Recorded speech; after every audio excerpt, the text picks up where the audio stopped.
Number 1.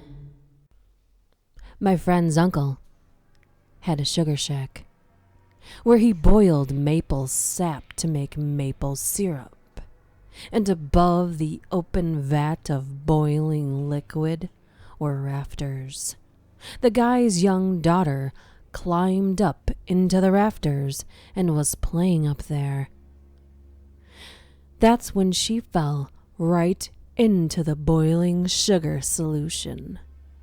The vat was enormous, so she went right under and came up screaming, flesh blistering off of her. The guy then took the big oar-like implement he used to stir the boiling syrup and pushed her back down under the water, killing his own child, because he knew if he tried to rescue her, she'd be pretty much 100% burnt and would die an even more gruesome death. Number 2. I was super excited to get my first apartment. It was in an old Antebellum house that was split into 4 units. Very cool place to live. However, every time I was taking a shower, I would get this overwhelmingly creepy feeling, like somebody was watching me. Then the dreams started. I kept dreaming about this old lady in a pink nightgown. Sometimes she just looked frail and sweet, and she'd say that I should go with her. She'd never say where we'd go. Other times, the dreams were terrifying. Her eye sockets were empty.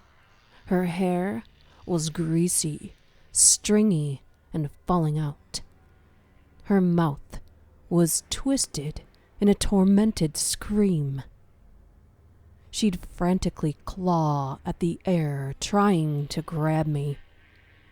The longer I lived there, the more menacing the dreams got. The feeling of unease and the feeling of being watched in the shower increased dramatically. By the time we moved out, I could not close my eyes in the shower at all. It sounds silly, but I had this overwhelming feeling that I was going to die or lose my soul if I had closed my eyes too long. After moving out, I discussed all these weird feelings with a friend of mine who had recently moved into a house across the street from my old apartment. I was trying to laugh it off. He said that another friend of his used to live in the apartment above mine several years ago, and an old lady died in what used to be my apartment. Nobody else wanted to live in that unit for more than a couple of months at a time. The building recently burned down, and the fire started in my old apartment. They still don't know what started the fire. Number 3. This is my grandmother's story. It was 1933, and she was 13, living in the middle of Manchester, England. One night, she got out of bed to go to the bathroom, and as she wandered through, passing the staircase, she saw her aunt standing at the top, looking out the window. Curious, she trotted up the stairs and stood next to her to see what she was looking at, but only saw the back garden and the alleyway out the back. She turned to ask her aunt what she was looking at, only to see a nebulous, faceless figure staring back down at her. The figure then reached out her hands and gripped my young grandmother's face.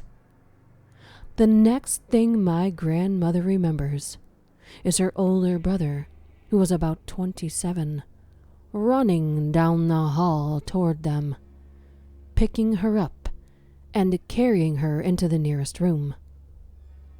She spent the next week in and out of consciousness, eventually recovering, but now without a sense of smell. Her family insisted it was all a hallucination caused by a severe case of influenza, which is probably true.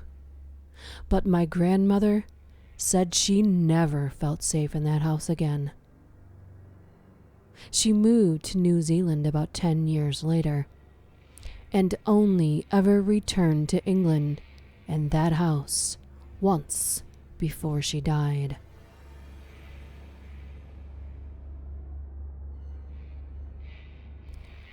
Number 4. My grandparents lived on a farm in the middle of Nebraska. They had just gotten married, moved in together, and had their first baby. The baby was only a few months old and needed to be watched. But it was early morning, and the cows had to be milked. My grandfather could not have done all the work alone. He needed my grandmother to help. The labor was easy, and only took a short while to be finished. The baby had been fed and was soundly sleeping. So my grandfather and grandmother both went to the barn to milk the cows, leaving my aunt asleep in the house. They finished milking the cows, and my grandmother headed back to the house while my grandfather stayed in the barn to finish some work. When she approached the house, my grandmother noticed the door was ajar and swinging gently in the wind. She figured it was probably nothing, but was nervous just the same.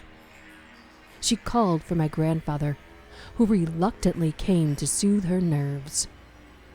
They entered the house together and heard the sound of the toilet flushing. Strange, yes, but farmhouses in this area at the time had rather shoddy plumbing, so they remained calm. They then picked up their paces and headed toward the cradle, where my aunt had begun screaming.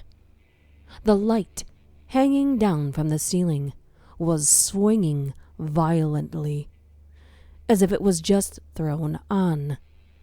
My grandmother goes to pick up my aunt, noticing a black hair on her white gown. Both of my grandparents had white blonde hair, and there was no one around who could own this hair.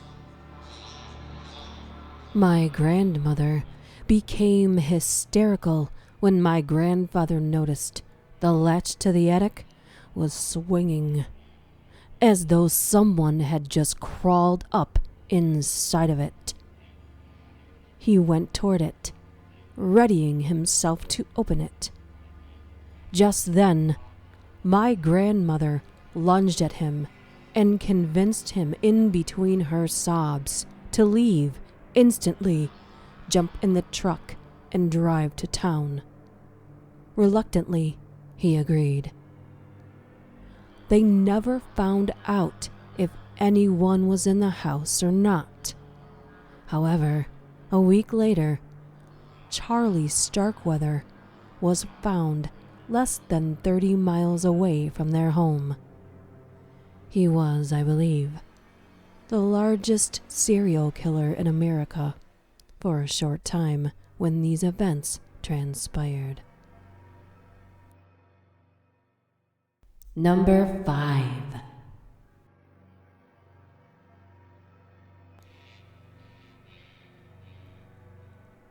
Several months ago, my cat went missing in the woods, and I had to go look for him.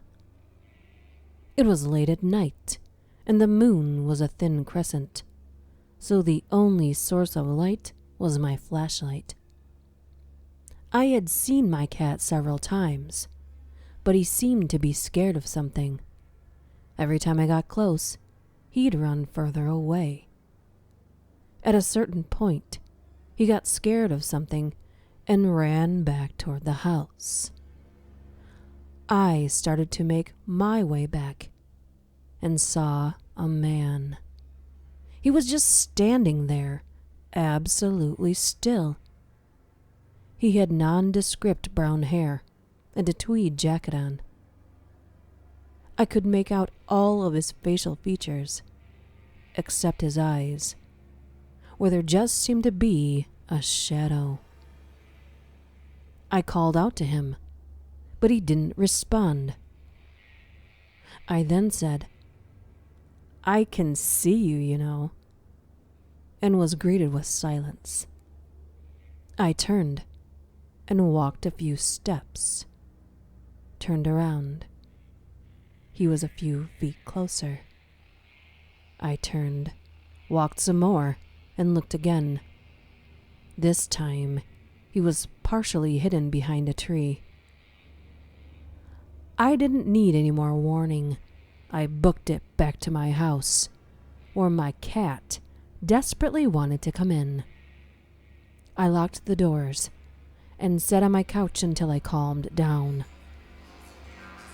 Ever since that night, every few weeks, I hear a noise at my window. A slow, loud, rhythmic tap. There are no trees out there, and most of the nights, it happened when there's no wind. Every time I've been too scared to look, probably for the better. The last thing I want to see is a man with a tweed jacket and no eyes.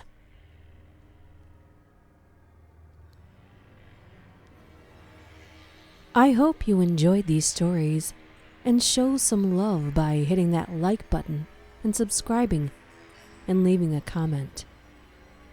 Interacting with all of you is something I really enjoy. See you soon.